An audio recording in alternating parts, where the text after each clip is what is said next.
Ovoga jutra javljamo se iz Richmond Park međunarodne škole u Tuzli, a povod je jedna lijepa i humana priča.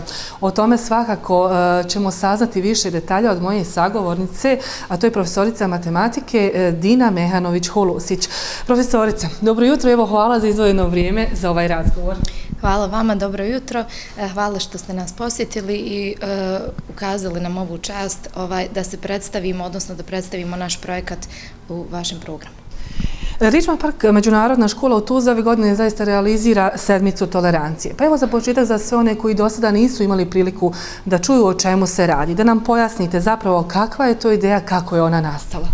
Pa evo ovako, ovo je dakle jedan vid pomoći socijalno ugroženim porodicama na području grada Tuzle. Ideja je nastala prije 4 godine unutar naše škole kada smo mi sa našim pedagogom tada došli na ideju dakle da kontaktiramo druge škole sa područja grada Tuzle i da od njih dobijemo povratnu informaciju o jednoj porodici dakle iz svake škole koja se nalazi u jednom stanju materijalne pomoći te da im u okviru dakle jedne sedmice koju smo mi nazvali sedmica tolerancije, prikupimo neka neophodna sredstva, odjeću, obuću, naravno hranu i u toj sedmici ih i posjetimo.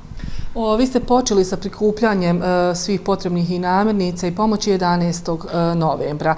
Šta je evo dalje u planu? Mi ovdje evo u holu vidimo da tu zaista ima dosta toga. Roditelji konstantno dolaze, djeca dolaze, donose nove stvari. Pa evo ukratko da nam sumirate šta ste sve otprilike prikupili i koje su vaše naredne aktivnosti u planu. Evo ovako, kada dobijemo dakle ovu povratnu informaciju od svake škole za porodicu koju je ona odabrala, mi porodicu, odnosno svaki razred naše škole porodicu tu kontaktira i od njih dobijemo informaciju šta to oni zapravo trebaju. Najčešće su to dakle stvari koje su neophodne za djecu. Zna se desiti da porodica ima i dosta djece kao i beba, tako da mi se usmjerimo na to i unutar svakog razreda za jednu porodicu prikupimo sva ta sredstva. Od ponedjeljka vršimo dakle prikupljanje te pomoći, posebno za svaku porodicu i evo danas ćemo te porodice mi posjetiti poslije 1 sat. 13 porodica, ako se ne varam, je u pitanju. U kakvom su stanju te porodice? Otprilike su to višečlane porodice? Kolika su djeca u tim porodicama? Kako žive? Pa evo, 13 je porodica u pitanju sa područja grada Tuzle i vjerujte da im je svaka pomoć dobro došla.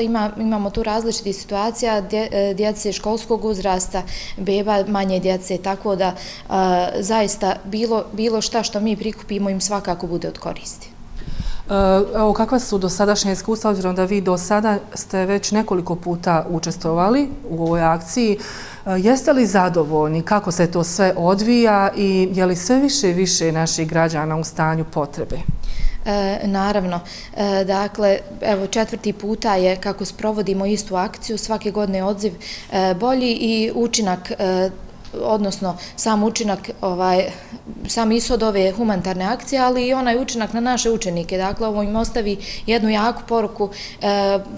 Samom ovom akcijom oni postaju i osjetljiviji, dakle, i primjećuju ljude oko sebe, potrebe. Dakle, veoma je bitno da ih uključimo u svaki segment ove pripreme i posjete. Oni naravno s nama posjete i tu porodicu i zaista vide u kakvim uslovima, evo, ako ništa, njihovi vršnjaci žive.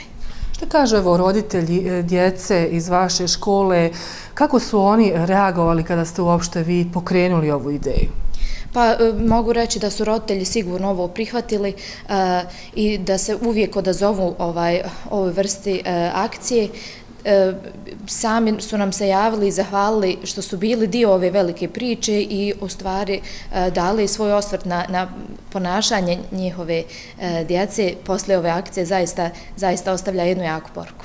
Imate li evo možda i podatke da li se još neka škola ugledala evo na vas i generalno da li možda su htjeli neku saradnju sa vama da učestvuju u ovakvim humanitarnim akcijama?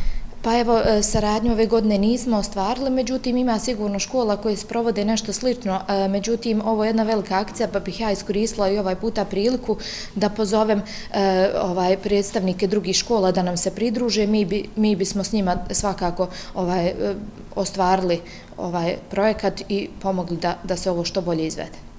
Imate li, moram odmah da pitam, u planu da ovo preraste u tradiciju i da već sljedeće godine organizujete ovu akciju ponovo?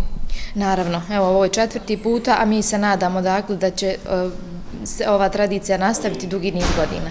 I još samo da kažemo, otprilike, koja su djeca, kojeg uzrasta koja učestvuju iz vaše škole u ovoj akciji? Da li je to zapravo kogod želi, može, ima mogućnosti ili ste vi na neki način odabrali neki razred, da je zapravo koliko djeci ili je to cijela škola uzela učešće? To je dakle cijela naša škola skupa sa obdaništem. Mi dakle u ovom kampusu imamo obdaništa, osnovnu i srednju školu i mi smo ih uključili dakle sve od obdaništa do 4. razreda srednje škole i svaka grupa ima svoju porodicu.